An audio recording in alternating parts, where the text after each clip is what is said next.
Hi, it's Jason from Fraser Valley Rose Farm, and today let's have a good discussion on what it takes to bring plants safely through the winter in pots instead of the ground. I have a whole bunch to do this with, but you might too. Maybe you took some cuttings of your lavender and they aren't quite large enough yet to go in the ground, or maybe you took recent divisions of your hostas. Maybe you dug some things out of the ground in preparation for a move, or maybe you just bought some things at the garden center and hadn't had a chance to put them in the ground yet. Any which way, there are some methods that will help you to bring your plants more safely through the winter, and it's coming up now, so let's talk about the pros and cons of each. Don't worry, I'm going to show you the techniques in just a second, but first just an overview of the 5 techniques I'm going to discuss the pros and cons in this video. The first one is huddling them together like penguins. The second one will be digging them in, or digging them into the ground. The third one we're going to talk about is covering them in place. The fourth one we'll talk about is moving them into shelter. And the fifth one that's rarely discussed in these kinds of videos is blasting them with water to protect them from a deep freeze. Each one of these, again, has their advantages and disadvantages. Let's go look at the first one. Here's my cart full of plants I'm trying to protect. I have leucanthemum in here, or Shasta daisy, and I have agastache, or anise hyssop. Now, the anise hyssop, for instance, is one that I typically have a very good time, an easy time bringing it through the winter when it's out in the landscape, planted, because it's hardy to my climate. But in a pot like this, I often see losses. And the reason for it, of course, is it's not very temperature stable in this little pot. It's going to freeze faster. It's going to cycle between freezing and non-freezing temperatures very, very quickly. So anything we can do to buffer out those swings in temperature and protect them at a slightly higher temperature is a good thing. And the ground itself has those higher temperatures. The method I'm talking about in this is huddling them together, and I just got some footage off elsewhere in the garden, and just in a regular garden location of the plants all huddled together, and I used the example of penguins to maintain body heat. Well, it doesn't sound like this is going to offer a ton of protection, but what it does is it kind of connects them all together. If there's a bit of a wind coming through, if there's a bit of snow that falls on top of them, the ones in the center stay temperature stable much longer than the ones on the outside of the huddle. The larger the group of plants that you can huddle together and the tighter you can fit them together, pot tight, they will get their best level of protection. It is the lowest level of protection I'm going to talk about of anything in this video. They still only have contact with the ground through the bottom of the pot. They still are going to have air gaps between them, so they're going to lose temperature fairly quickly, even in a big group, but it is easy to do. One other thing I will mention right now as a con is that once you huddle them all together, the foliage that is all grouped together there becomes a great food. I'm not talking about necessarily for rodents here, but rot particularly. So it does make sense that as you're putting them into those groups together, if you can time it just ahead of when you're expecting your worst of cold and give them enough time to die down, and then you can do your strip down of leaves and your cleanup of the stems so that you don't have a whole bunch of foliage and stems overlapping each other in that big group and becoming attractive food for whatever wants to eat them. The second technique I'm going to talk about in today's video is digging your pots into the ground. Certainly this is something that's easy enough to do when you have a single pot or a small number of pots in the landscape. You haven't decided where you want to put it yet, but even for now, digging a hole in the ground, putting the plant in, and then covering the soil back over the outside of the pot offers you that insulation, and it's a far more complete insulation than you would find just by huddling your plants together. You'll note that when I'm doing this, and I'm showing you some video of the single pot, that I'm not covering over the foliage. That's a different technique. That's the one we're going to talk about next, is covering.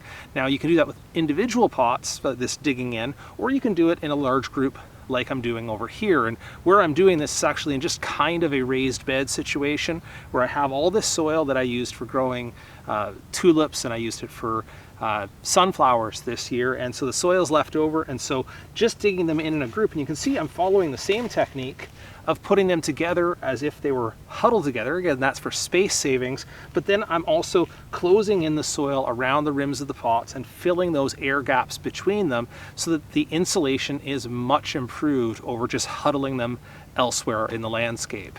Now, the advantages and disadvantages remain the same as huddling, with the difference being that this one actually takes a little bit more work and a little bit more material. Now, I'm doing it in a garden and with soil and with potting soil. You could certainly consider doing the same method, but filling in around the pots with things like sawdust or mulch or any other kind of bulk organic or bulk protectant that you could think of using around the pots.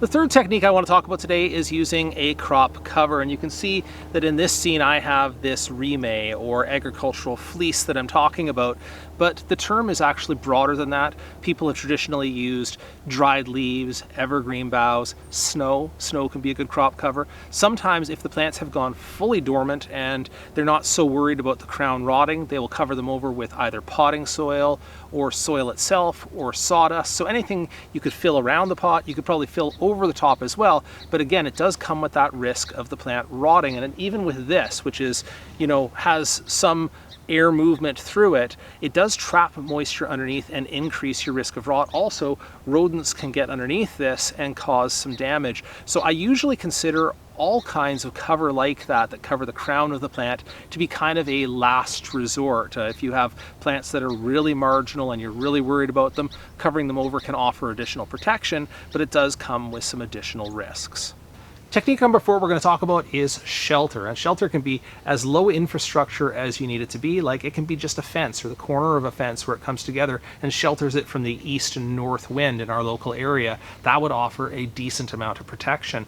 Also, if you're sheltering from rain, you might just talk about a covered patio or underneath the eaves of the house, which might also protect against wind. So don't discount those lower tech or lower infrastructure kinds of shelter. They can be very, very useful. But people are typically talking, when they talk about shelter, things like this, an unheated greenhouse or even the garage or outbuilding where they are fully enclosed.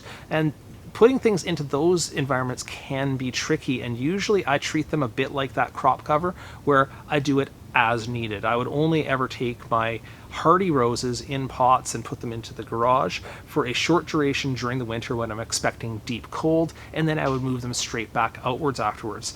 If a plant is fully dormant, it can stay in your garage for a length of time, but the stillness of the air, the dryness, the no light, it can get to those plants. Now, again, fully dormant, they don't mind it so much. If you had a hosta that was in full dormancy and moved it into the garage, you might be able to go the whole season if it stays cool in there. If it gets warm in there, however, they may start to come out of dormancy, and so you have to watch for things like that. You have to have decent air circulation inside of an unheated garage or outbuilding, and a little bit of light wouldn't be a bad thing either, not least of which so you can come in there and keep an eye on your plants.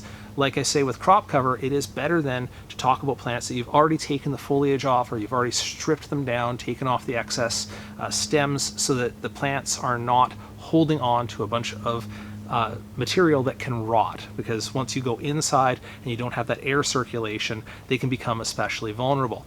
Now, a greenhouse like this can be a tricky place to overwinter plants. It's a good place. I overwinter all my plants here. It does cut down the wind and the rain and give you more control, but what it does do also is it picks up extra heat during the day and keeps the plants a little more active than they would otherwise be. So in a greenhouse like this, in my climate, lavender very rarely goes dormant. Neither does salvia, neither does dianthus. So they're all actively growing through the winter, and so I have to watch their watering needs. There's some mixed blessings to overwintering in an unheated greenhouse. It's a good environment, but it takes some additional management. The final last resort here is blasting them with water ahead of a deep freeze to freeze the roots and to protect their resiliency during a very cold winter snap. And you'll often hear about this in the news when they have an unexpected freeze down in Florida or California, where they spray the plants down with water and it freezes on it and protects the blossoms. It's a very similar idea,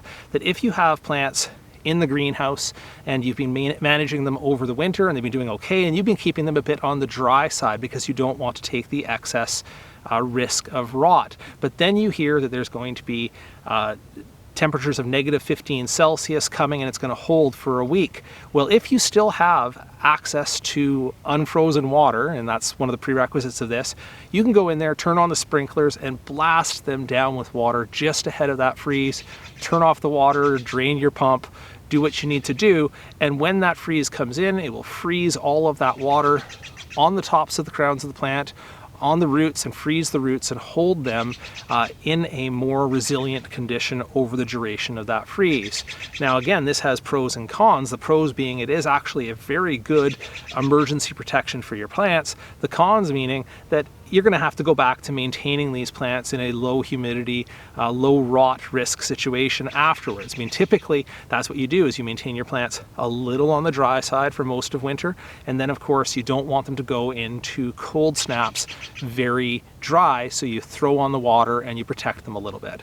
All right, I hope that has cleared up some of your questions about how to overwinter plants in pots. As I say, this is not a one-size-fits-all. It's a mix and match based on your current situation. I hope there will be some lively discussion in the comments about what you do to protect your plants over the winter in pots.